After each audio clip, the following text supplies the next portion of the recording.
Hey, good morning, everybody. It's Scott Bosberg, and welcome to really our inaugural video of Triad Agents Masterminds. We're going to call this episode 1. I have with me my friend and coach, John Kitchens. John is with the Kinder Reese organization, and they have really transformed our first year of business here with the Foster Bosberg Group. And I asked John to come on and talk a little bit about this type of season we're in, which is we're looking at business planning, we're looking at goal setting, and John has been a master at helping us navigate that. And so, John, sure appreciate you having you here. Thanks for joining us this morning. Man, Scott, I appreciate it. Being the first on, so I'm honored that I get to jump in here with you and hopefully add some tremendous value. Absolutely. Well, most of my folks that are in this Facebook group do not know who you are, and they may not even know a whole lot about Kinder Reese and the NAEA. And so, could you just fill us in a little bit about the organization, and then just a little bit about yourself, if you don't mind? Yeah, absolutely. So we are, a coaching and training organization, specializing in helping residential real estate agents in any stage of whatever where you're at in the business cycle, anywhere from we've identified the 8 stages of growth and all of the challenges and choke points that you go from being the solopreneur all the way up to what we call the icon agent. And myself, really a systems and process coach for real estate agents that really want to build a profitable business and not just sell more transactions. So that's really kind of what we've been up to for the last 10 years, and it's been a fun ride. Yeah, well, I was introduced to you through I think it was Michael and Karen had gotten to know Kyle Whistle, who was part of introducing us to the EXP model. And so while this is not an EXP conversation, it's pretty good as you lift your mug there with EXP on the outside of it. This is really applicable to all of the agents and their business, because now, as you talked about, it's not just about how can I do more transactions, but how can I build a business, one, that's worth having, but two, I want to have a life outside of that. And so how can I be really focused and disciplined in my mindset? So I would love to just kind of dive into a couple of topics that you and I have chatted through over the course of this last year. And so I know for me, I have in the past, really until the last couple of years, maybe done some goals, put some plans in place, and then I didn't really look at them until I got maybe half or 3/4 of the way through the year and wondered, man, why am I not on track? Why am I not where I'm supposed to be? And so, one of the things that's important is helping us understand how do we get started, and what are some of the key disciplines that are helpful for us as when we want to succeed in this area. Yeah, that's a great point. And I wish I could say you're unique. You're not alone, right? It happens more times than it should. And I like just thinking about just imagining a rowboat, right, with the rudders and oars. And so what happens is that a lot of people don't take the time to set the rudder in the direction that they want it to go. And and then vice versa, you have those that set the rudder, but they're not willing to do the other part, which is row the boat. And a lot of what we see in a lot of the early stages of the real estate business is that they have no direction. They're just too busy rowing the boat, and sometimes they just end up going in circles. Or the rudder gets stuck and it puts them 100 miles off course of where they really want to be. And some of the killers that we see kind of from a business perspective, if you want to think about it, is that the number one killer in the business at building up through the stages is lack of clarity. Yeah. And always asking the question, especially working with coaching clients, and even you guys, right? When we had the opportunity to start working together and you guys came in, it's like, so what do you want out of us working together, out of this experience? And then, the next question is, well, what do you want the business to serve, and what do you want your life to be like? And usually for most people, those don't jive, right? There becomes that internal conflict. And so it's just like the guy saying, man, I want to take 20 listings a month.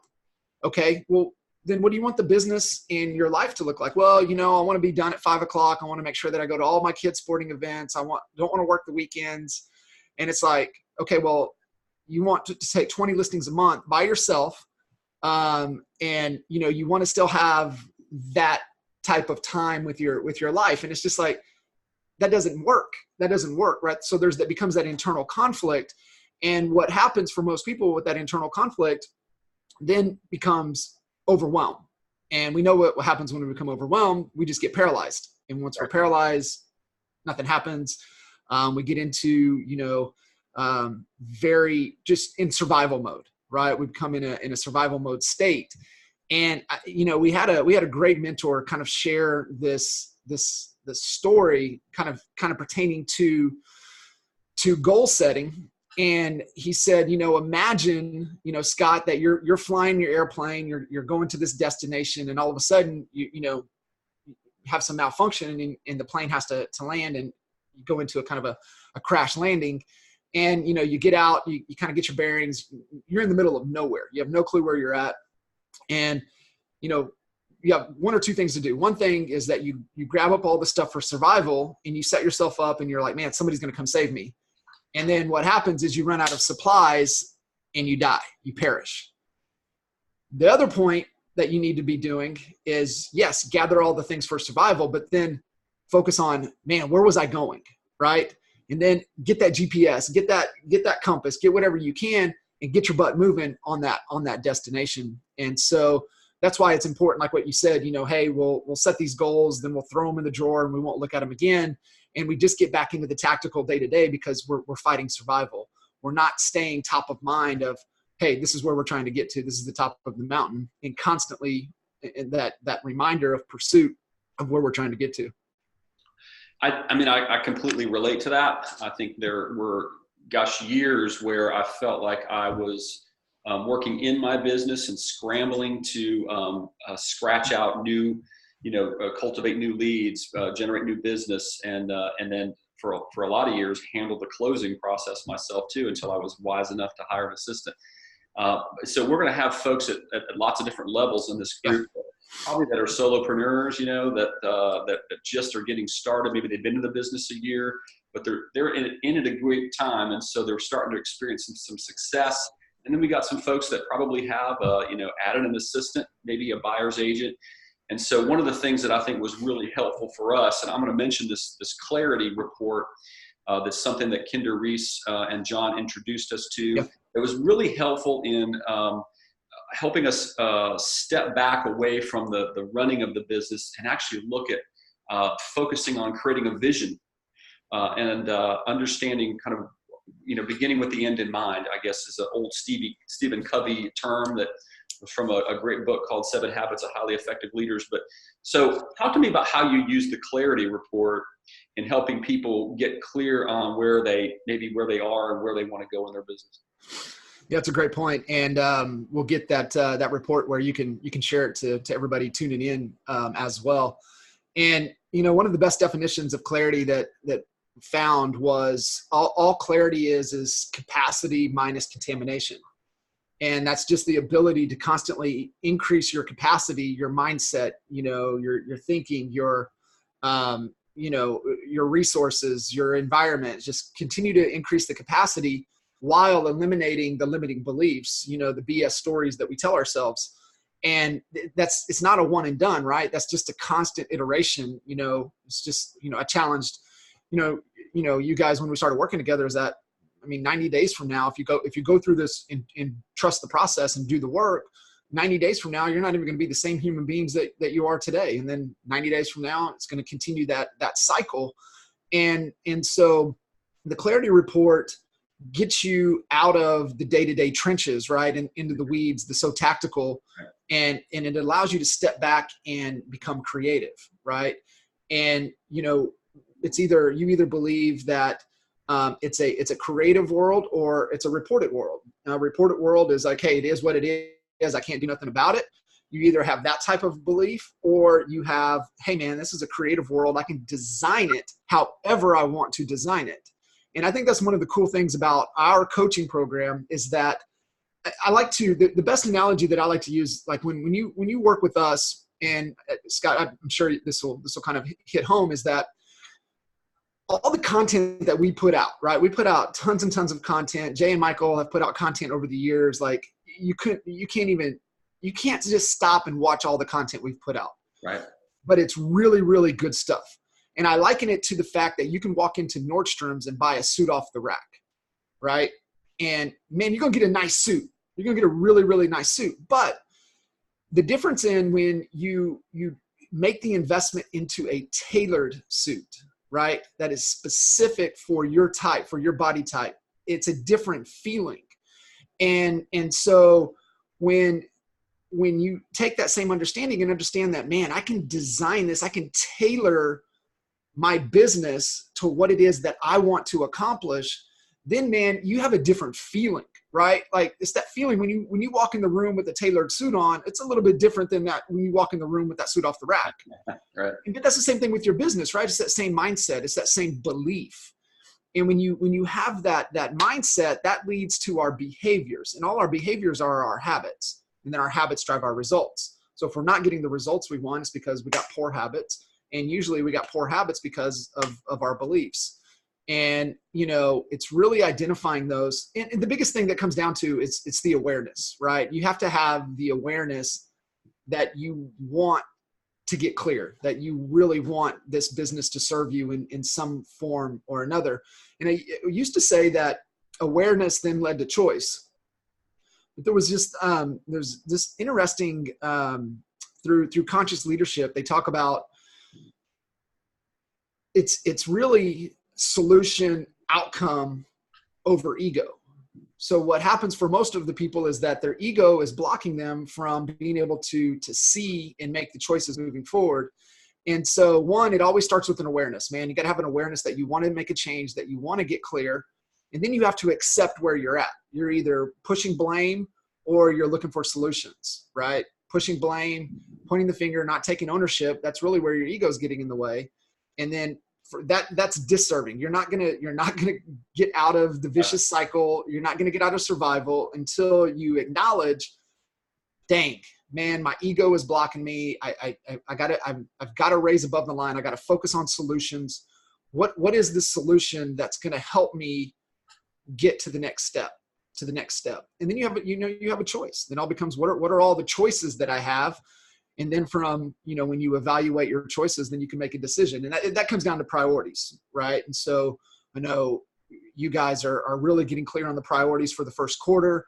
You had a lot of choices, and I love choices because it gives you the best of opportunities.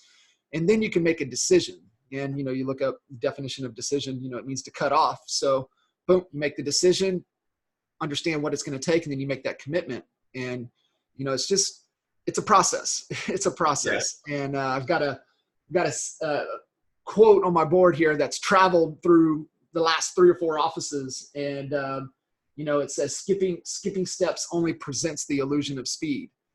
And, a lot of people won't take the time to slow down to go fast. And, that was critical for you guys coming on. And you guys are at a different stage. Even the solopreneur, it's slowing down and going through this clarity report. And there's 3 stages to the clarity report. You go through those first 2 stages are really thought-provoking, help you get in a creative state. We actually challenge people when they go through it is get out of your day-to-day environment, get out of to where you're going to have distraction, get into a place to where you can be creative. And then this 3rd step takes you into strategic planning. It's just creating, really breaking down what it is that you want to accomplish. The thing that, we all say, man, I'm committed to that goal. I'm committed to that outcome. And it's like, well, I'll give you an example. So, you and I were talking before and over the last, over this year, I just wrapped up second Ironman. I've got my first ultra marathon next weekend. I've got a trail ultra in January, 2 more Ironman before the end of May. And so it'll be all of that within, a 13-month period, but it didn't start in April. Right. That decision was made in, February of 2018. And so, when somebody throws a goal or a challenge at you, or you start to think about something you want to accomplish, you really need to think about and go through a process. What the heck does that mean? So you got an agent, man, I want to make $100,000 this year. Okay, cool. So do you understand what that takes to make that happen? And most of the people, they won't reverse engineer the steps and what it takes to accomplish.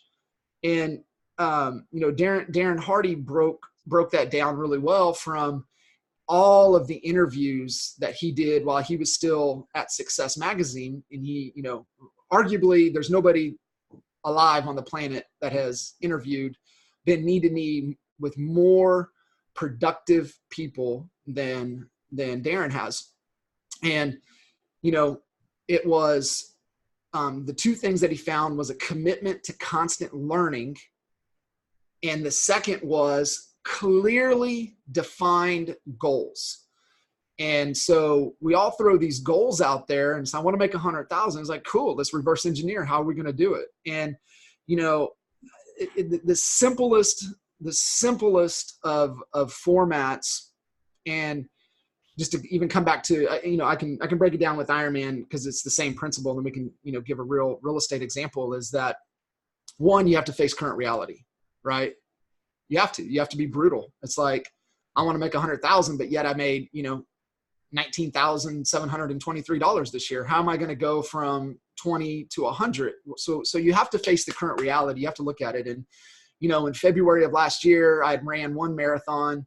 I had not been in I had not swam in a pool. I had never swam in a pool other than hanging out, drinking beer and all of that stuff in the pool. Right. And I had not been on a bike since I was 12 years old, running the neighborhoods with my buddies. So it's like, okay, I got to figure this out. What is it going to take? And, one of the best things that you can do is sign up, get a date, right? Sign up, make that commitment. Ironman's not cheap. I mean, it's like, it's a financial commitment on top of, a time and mental and physical commitment. But you have to kind of reverse engineer out. It's like, okay, I know what I want to do and I know when I want to do it by. And the big thing where a lot of people get tripped up that they don't even think about and come to an agreement on is, man, why do I want to do this? Right? So even on the real estate example, Scott, why do you want to make 100,000? And a lot of people was like, I don't know, man, six figures, man. That's what everybody, makes 6 figures. Well, it's like, it goes back to my first thought, right? You say you want to make 100,000, but then, okay, let's see, are you going to be in alignment to it? Or are you going to have some internal conflict because no, I don't want to work weekends. No, I don't want to work past 5, and I hate making phone calls. So it's, trying to make sure that there's no internal conflict. You have to know the why. And once you check the box on all 3 of those things, then it comes down to, man, how are we going to get it done? Right? How are we going to get it done? You can put the plan in place from that point. And I think a lot of folks, they just try to how, right? So it's just like what you were talking about earlier. It's like, man, we get stuck in survival. It's just how, man, how am I going to do this? How am I going to do this? It's like, okay, well, hold on. What do we really want to do? When do we want to get it done by? Scott, why do you want to do that? Because it's going to be hard. I love John Maxwell's, approach. He's like, everything in life is uphill. Everything. Yeah. And he said, the only way you get uphill is if you're intentional. You have to be intentional with everything you do. And so it's going to be hard, right? It's not easy to go from 20,000 to 100,000 in real estate. It's going to be hard. And you got to know why you're doing it. Because if not, when it gets hard, you're not going to do it. And so it's really clear to be on that point. And get into a great rhythm once you've reverse engineered out what has to happen. For me, even like on the Ironman side, I had a great training program that I was going through, and I got to a certain point. I got close. I was like, I'm way over my head. I'm super deep water right now. I need some help, right? And we always say it, anytime anything gets tough, get a coach. Get a coach. They can walk you through. They can help keep the train on the tracks. They can point out blind spots that you don't see. And that's just the beauty of having that. The additional accountability as well. I mean, Scott, you can attest to that. I mean, we connect, you and the team, and Karen and Michael and Sarah, we connect every week. And there's an accountability. What are we going to do? When we're going to have it done by? And that's really the third step, right? What is the commitment? And the whole point, it comes down to commitment. But if you don't put in the work, if you don't know what it is you want to do, when you want to do it by, why you want to do it, how we're going to get there, if you don't do that, then you can't commit, right? I would have been a fool if I didn't think through, man, I'm committed to Ironman. Well, I didn't understand, hey, 10 to 15 hours of training prep. Hey, Holly, you got my back. I'm not going to be able to take Zane to karate sometimes. I'm going to miss this. Hey, are you in, right? And, you've got to understand all of the details before you can really commit to be able to accomplish whatever it is you want to accomplish. Absolutely. Well, you had some great examples in there. One of the, I've never run an Ironman before, but, and nor probably will I ever. That's just not in my wheelhouse of desires at this point. Right. But, knowing your why, really having, that idea of beginning with the end in mind. If you don't have a clear idea of what you want the end result to look like, you just wind up allowing your day to control you. You're kind of flittering around, putting out fires or dealing with the squeaky wheels instead of being focused in on and being dedicated to a process. And so one of the pieces that was really helpful for us was, so we worked with you just to help set these long range goals. We looked at setting yearly goals, and then we broke those down into those AQPs, or those quarterly priorities, and how that really let us get into some more tactical things. And so we can think big about our business. I want to make $100,000, or I want to retire by a certain number of years. I want an exit strategy for my business, a saleable asset at the end of my career, those kind of things. But without being able to break those down into those smaller components, you just get overwhelmed, but you get lost because the day will come in and absorb all of your plans. And so talk about the importance of getting down to those quarterly big rocks that you helped us do. I think I see the book Traction on your shelf back there. It was one of the ones that I read that was really helpful in understanding that. Yeah, Traction, we're students of Vern Harnish. That was, for us, Kinder and I stumbled through mastering the Rockefeller habits, early 2010. And we've been pretty disciplined and committed to that process every quarter. But about 2 years ago, we flipped over to the VTO with Gino's Traction process. And I would recommend both. I would recommend, reading Mastering the Rockefeller Habits. Obviously, Vern, he had his newer book came out a couple years ago called Scaling Up. Man, it can get over your head in a hurry. Right. So I would say Mastering the Rockefeller Habits is easier to digest. Traction might be even a little bit easier to digest, but there's great principles in there that Vern teaches. And Gino even gives credit in Traction to Vern. So that's why I would say read Mastering the Rockefeller Habits first, understand those key principles, and then you can follow the VTO process out of Traction would be the kind of the ideal format. It's all it is getting clear. And the understanding that everything works together. Elon Musk talks about everything has to vector, right? Everything has to move and work together. If not, there's friction, and that's where you start to stall out. And so you've got to make sure that everything is working for each other. And, the process of, getting crystal clear, getting clear on the vision that you have. And here's the thing is that, and I stress this to you guys and still stress it to you, is that it doesn't have to be, you don't have to know with 100% certainty. Now, there are some things, but there's some things that are still a little, I don't know yet. But that's why you go through the process every 90 days. and you're constantly reevaluating as you get more and more clear, right? As your capacity grows and you remove more contamination, the clearer you get.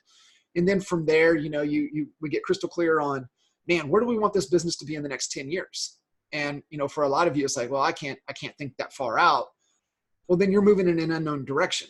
And, what's Tony Robbins talk about, if you fly out of LA and you're trying to go to New York, but, 2 planes take off and one is like, 2 or 3 degrees off, they end up almost up in Canada or something. It's crazy. So it's really being crystal clear on where it is that you want to go, because even just a couple degrees off, right? You just started taking up golf and right? If the club face is open 1 or 2 degrees, I mean, you could be, in the trees. Out in the woods, man. Out in the woods, man. So, it really is that important. And a couple degrees off could mean out of bounds versus, right down the middle of the fairway.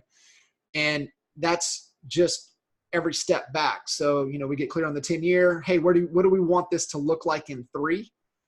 And then what are we committed to over the next 12 months? And then from there, it's like, hey, okay, for example, man, I want to make that 100,000. Okay, cool. Well, what has to be true for us to have this conversation in the next 12 months that happened, right? What do we have to do to get to that point? It's like, well, I need a solid lead gen, platform. I need to create some leverage. I need to, invest in some training, right? I need to improve my skill set. So you start to figure out what are all the things that need to happen. And for some folks that are the solopreneurs, that are the, just starting out, you may be better off trying to find a team to jump on board with, right? To get that guidance. There's nothing wrong with that, right?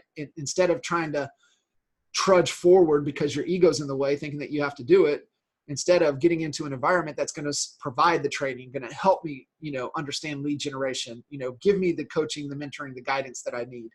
And that's where I see a lot of agents that try to get out there on their own because their ego's in the way, that they don't want to join a team, which there's nothing wrong with. I mean, get in there, get on the team capacity, get in there, build those relationships, have that additional support, that accountability, that type of environment structure can provide, instead of trying to, think you got to do it all on your own, because there ain't nobody doing it on their own. Tom Brady ain't doing it on his own. Tiger Woods ain't doing it on his own. I mean, nobody does it on their own. And so, there's nothing wrong with that. Really creating the most amount of leverage for you. And that becomes the question, right, Scott? It's like, what are all the ways? Once I figure out what I want to do, when I want to do it by, why I want to do it, then it's like, okay, what are all the ways?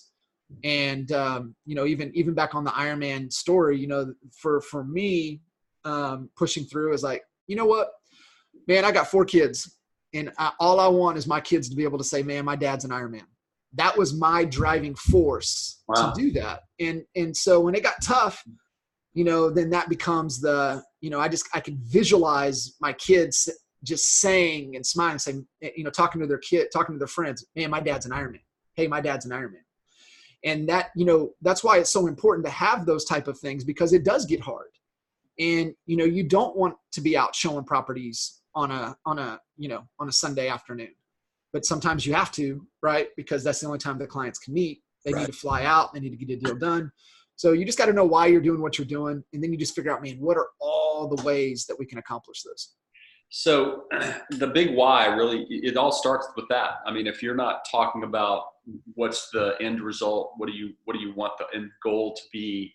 Your big why was, hey, I want my kids to be able to call me an Ironman or whatever. That was your driving force. And so I think just as we as agents are business planning, having a vision for what that end results look like. I know for me, there's lots of things that I love to do outside of real estate. And real estate is a driver for me to be able to accomplish those things. And so that's going to look a little bit different for every single person. And so I love that whole idea of beginning with the end in mind, or having a big why, and how key and important that is. Yeah. One of the other things that we really seem like we keep coming back to in our group is talking about our core values, and how important it is to understand who we are and how we're going to run our business. And that really drives a lot of the decision making we have, because we're talking about, hey, strategically, do we want to be going down this path, or this path B over here? Is we'll bump that up against our core values and say, does that meet the who we want to be? Are we going to be the right stewards of who we want to be in the community? Yeah. We want to become a destination for top producing agents in our market. And so we want to be able to add value. And so we're constantly bumping those things up at that. As you're coaching people, what do you find, I guess, are the challenges of people in kind of moving from understanding their big why into putting together some core values? Yeah, you look at it from a value perspective, they become the shoulds and should nots in your organization. And for most people, and that's what we always say when you're going through and doing the process, man, don't run out and get the tattoo, because they're going to evolve and change over time. But what happens where the values become really, really critical, and you'll go through experiences over time where things, decisions were made, like, for example, I remember an incident with a client that, they really instilled and they really lived to the values. And we were having a conversation about one of his team members. They made the decision they made. And I said, was the decision made in alignment to the values? And he sat back and thought about it for a second. And he's like, yeah, it was. I was like, then it was the right decision. The outcome might not have been, but right. She made the right decision based upon the beliefs and at the value. And he wasn't like angry or upset. I mean, that's the thing with the values, right? And it also helps you get the right people in on the team, in your ecosystem, in your environment. When we are small, it is really, really important to make sure that you have clear core value fits. And I always jump to the other side of the fence on this. Most people are like, yeah, you got to have it, because, if not, they're going to piss you off, and, they're just going to be a distraction. They're going to frustrate you. You need to cut them out of there as fast as you can. And I like to jump to the other side of the fence to give the perspective of, well, put yourself in their shoes. If you've got somebody that's not that have the same values as you do in your organization, how do you think they feel? They are freaking miserable, right? They are miserable. And so the best thing that you can do is help them get into an environment that they're going to be happy and they're going to thrive. And so that's, if you take that perspective, and that comes back to empathy, that comes back to emotional intelligence. And, you as a leader, that's, we have to constantly be developing that. And it's just that slight distinction in perspective that will help you really keep your ecosystem tight. And yeah, I mean, the values are the decision-making filters. It's who you are at your core. I always, one of the things to kind of think about is that if you've ever had a situation with another agent, with a client, with anybody, to where they just make the hair on your arm stand up or something, right? Something is off. And what it is that there's a core value misalignment. And so when you understand that, you're like, oh, okay. So like, I get it. You have different values, you have different perspectives, different beliefs. Cool. It doesn't become that big of a deal, but that's where you understand it. And so we're just looking to design and build our ecosystem, our environment, which is the collection of our people that share the same values and beliefs that we have. Because that's where the cohesiveness, that's where, the whole, I guess culture kind of moves towards, right? I mean, all our culture is just a collection of our people. Yeah. And so being able to have that and know how they should be behaving, and the shoulds and should nots, how they'll be making decisions. And so like one of ours is, and goes back to what I shared with Darren Hardy, an unyielding pursuit of being better, of knowledge. And, ours is from day one has been, learn like you're going to live forever.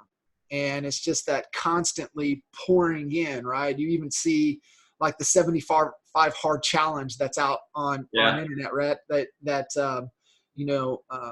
Andy and Ed are pushing. And, part of that is read 10 pages of every day, right? So they understand too how critical it is. And even in, Hal Elrod's, The Miracle Morning, right? It's the reading, right? Part of the savers is in there. So it's, you look at all the things that, that successful people are doing and they're consuming to become better each and every day. And, that's like a non-negotiable for us, right?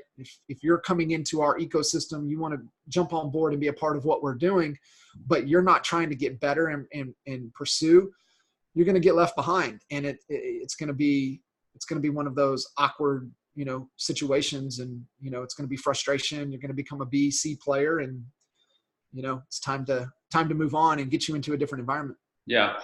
I know that even moves us from talking about, goal setting and business planning into just life planning, and really looking at,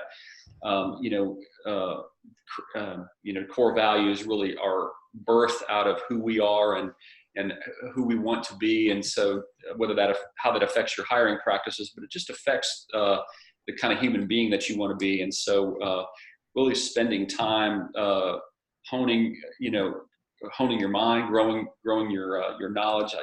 Your bookshelf is always full of great books behind you.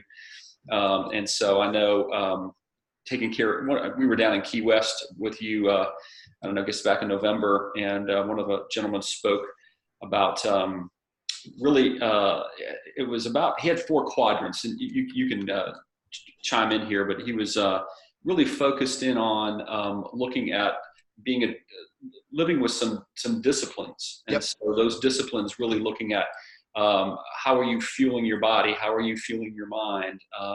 And so it was really, it actually brought me back and got me thinking about some of the key habits that I needed to cultivate in myself, looking at my diet, looking at my exercise, looking at the kind of things that I'm spending my free time on, instead of, in front of the TV every night. It's cracking open a book and doing something that stimulates my brain and helps me grow. And so, I love the perspective that your, Kinder Reese and your coaching has brought to myself, but to my team, is really beginning to think about things beyond just this one little niche of, we're in business. We certainly are in business for a reason, and it helps provide, but it fuels, there are so many other aspects of what's important. And so, we thank you for that. And what was the gentleman's name who gave that presentation? Yeah. Blake Sloan.